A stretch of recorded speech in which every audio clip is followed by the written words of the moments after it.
AskNateScott.com. I'm in Jacksonville, Florida, with the great honor of being with my mentee, Miguel Camargo. Miguel is just one outstanding young man, and when he reached out to me, well, before he reached out to me, it was a great story. Yeah. I was out at Barnes & Noble, he was out in Barnes & Noble, and Miguel prospected me. And it was a great moment because I saw a young man that was out there handling his business, and from there it developed into a great relationship. And so tonight I've asked Miguel just to talk to me about what he's gained from my new book, Life is Rich: How to Create Lasting Wealth. So Miguel, talk to me. Let's share a little bit about who you are and what it is that you do, and Well, guys, I'm actually one of Nate's mentees, and I'm so honored to be just getting to know him, because the more and more you get into his story and into the material he teaches you, it makes you like, I should probably change a lot of things, because if I keep going the route I'm going to go, I'm going to keep getting the results that I got. And I reached out to Nate. Gosh, it's been in July 2013 is when it was. Really didn't know what I was going out there for, but I just said, this guy's got a lot of success, so I want to kind of get that from you. And then from there, multiple occasions we spent hours together, just sitting down. He never asked anything from me, and thank God, I don't know why I'm worthy of it, but I've gained a lot. And just from that perspective, I work with a company called Primerica. My leadership lid has been lifted. John Maxwell says it best: you have to reach up so they can pull you up, right? Right. And I went to somebody that was at a higher leadership lid than myself, and thank you. You've kind of helped me grow. And in that perspective, I would say with your book, hands down one of the best books I've read. And I'm on my 10th and 11th book this year. So I kind of got into the mode, and you inspired me to say, you know what, let me find somebody that has had a story that has some success, but I didn't know quite the backstory of it. The backstory of, the struggles. I mean, in the book, you'll find out that at a point you were struggling financially, right? As far as even being homeless. Not quite homeless, but right there borderline, yeah.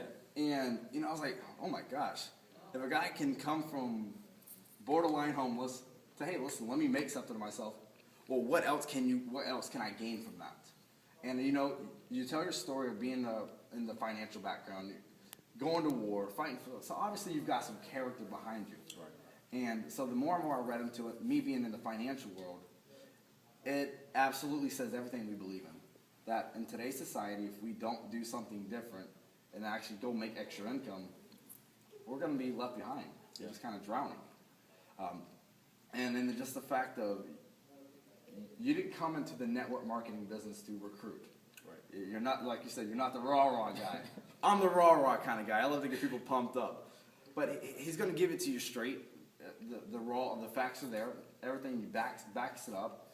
And I just appreciate everything you've given me. And everything, get the book. It's going to be released in April. Life is Rich. I actually like the old title too, Beyond the Emotional Charge. I got jacked up because I'm like, guess what? I'm going to be on my emotionals. But absolutely, I want to say thank you for everything you've given me. And it's an honor to even be able to be asked to read your book. Yeah, let me ask you, Miguel. So what are some takeaways for you personally? How, I'm always a so what. I'm up, so what? I'm not about giving you fluff. Mm-hmm. And so talk to me. Give me some things that you've taken away from. Okay.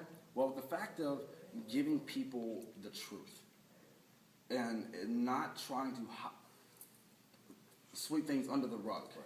Because if you sweep things under the rug, eventually you're going to lift the rug up and it's going to be dirty still. So when I sit down with clients and I sit down with future teammates or just potential people, is, hey, listen, you've got to wake up. If you don't change what you're doing, and that's what you teach in the book, is you show what's going on in the economy. You show the financial struggles. And even from where you've been, of how they can create extra income in there. And it's creating multiple streams of income.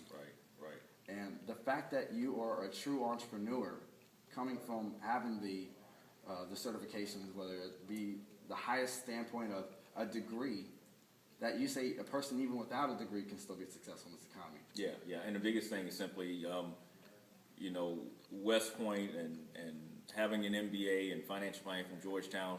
What I tell people is that in 1996, the week I graduated from West Point, I was introduced to the world of personal growth and development and entrepreneurship. And it was because of that experience of walking into a room full of what I call happy people and having my mind opened up to the possibilities, to know that I could literally go and read a specific book or find someone as a mentor and follow that which was already laid out was huge for me. And what it translated into was simply, as I speak around the world, I tell people, take away my West Point degree, which is in engineering and sociology, take away my MBA from George Washington University, take away my financial planning from Georgetown University, all things that people are always pursuing and parents will always tell you to go do, take away those things, give me personal growth and development.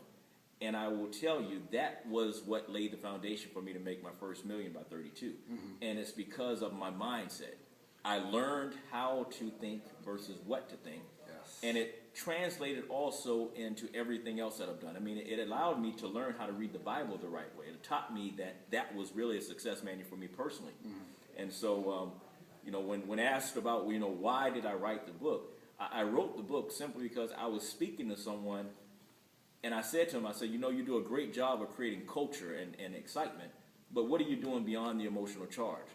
And that title just kind of flowed right out because I see so many people that get involved in things, and in turn they get involved without having a foundational, and what the word I coined now is an anchored belief. Yes. Anchored belief. And so this isn't a network marketing book. The whole intent of it is simply goes back to the first thing that I open up with is that I know people that make a lot of money, but what are you doing to create wealth? And so that ties right into what you're doing, and so my desire is to be able to hit generations, because 77 million people, baby boomers, are retiring and in turn facing cash flow issue, and 66 out of 100 people age 65 earn less than $30,000 in retirement. And so to that end, I want to just have people get the information, know what their real situation is, and then adjust accordingly, whatever they decide to do. At least they can never say they didn't. No. Yeah. And one thing I would add on to that, you talk about the baby boomers, but even my generation, Generation Y, the millennials, I can't even wait to